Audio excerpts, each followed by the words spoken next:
का आपको मालूम है भारत सरकार ने अंतरिक्ष में कितने सैटेलाइट छोड़े हैं? उनकी संख्या धीरे धीरे अभी 56 हो गई है। हजारों करोड़ रुपए इन सैटेलाइट पे हर साल खर्च होता है और उसमें से कुछ सैटेलाइट सिर्फ इस बात के लिए है कि वो समुद्र में होने वाली हर गतिविधि को ध्यान में रखें। तो सारे सैटेलाइट फेल हो गए, हजारों करोड़ रुपए वाले बता नहीं सके कि सुनामी आ रहा है। और हमारे घर के आसपास रहने वाले ये जानवर कुत्ता, बिल्ली, बंदर, कीड़ी, चींटी, गाय, भैंस, इन सबको मालूम था 24 घंटे पहले, 48 घंटे पहले सुनामी आ रहा है। तो मैंने पूछा इनको कैसे मालूम था? तो सरपंच ने कहा कि देखिए बात यह है कि सुनामी जिस दिन आया उससे 2 दिन पहले मेरा कुत्ता भाग गया,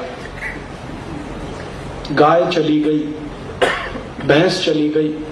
मैंने कस के पकड़ के गाय को रस्सी बांधी थी, रस्सी को तोड़ के चली गई। मेरे घर में एक बंदर था, वो भी चला गया। 2 दिन मुझे घर में चींटियां नहीं दिखाई दी जो रोज निकलती। ऊंदर नहीं आया, वो भी कहीं चले गए। बिल्ली नहीं आई, वो भी कहीं चले गए। तो मैं समझ गया कि जरूर कुछ गड़बड़ होने वाली है। तो वो सरपंच ने कहा कि मैं भी चला गया घर छोड़कर। तो मैं बच गया और मेरे घर में से कोई दूसरा नहीं बचा। तो सरपंच ने मुझे एक बात कही कि आप कहीं भी जाना, लोगों को बताना कि सुनामी में एक भी जानवर नहीं मरा, मनुष्य 36,000 मरे। इसका माने मनुष्य की अकल कम है, जानवरों की उससे ज्यादा है। इन जानवरों को ईश्वर का दिया हुआ कोई वरदान है या सिक्स्थ सेंस है जिससे ये पता कर लेते हैं। और जानवरों में सबसे पहले पता जिसको होता है वो ये कुत्ता ही होता है। और हमारे मूर्ख महानगर पालिका के अधिकारी इन्हीं कुत्तों को मारने में लगे हुए हैं गांव गांव। कल्पना करो सब कुत्ते खत्म हो गए तो दोबारा सुनामी आएगा तो बताने वाला कोई नहीं होगा। हम इन जानवरों को कमतर समझते हैं।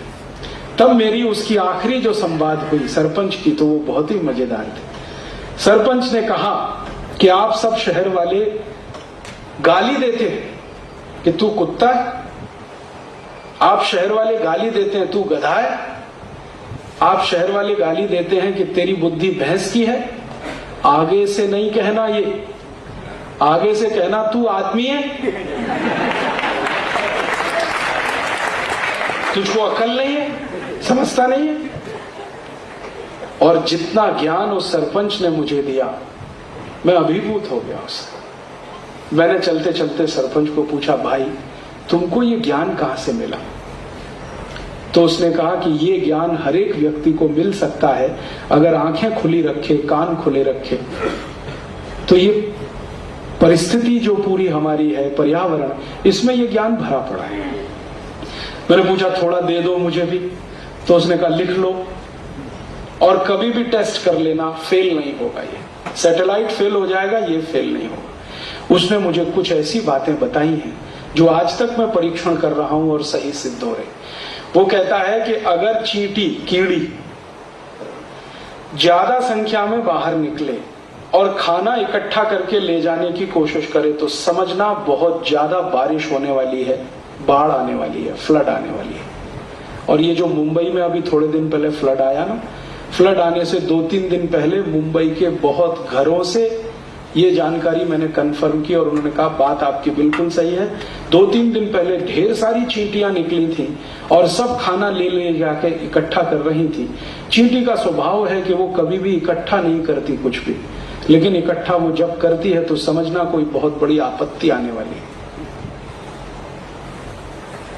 मुंबई की फ्लड के बारे में सैटेलाइट फेल था, मौसम विभाग फेल था, सब फेल थे, लेकिन चींटी ने बराबर अपना हिसाब रखा। वो सरपंच ने कहा कि देखो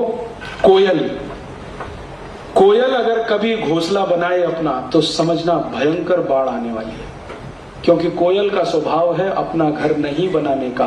वो कौवे के घर में अपना अंडा देती है, लेकिन अपना घर बनाए तो समझ लो कोई बहुत बड़ी आफत आने वाली है। और उसने ऐसी मुझे 20 बातें बताई बकरी के बारे में, भेड़ के बारे में, गाय के बारे में, कुत्तों के बारे में, और वो सब बातें पिछले कई महीने से मैं देख रहा हूं जगह जगह एक एक सच निकल रही है।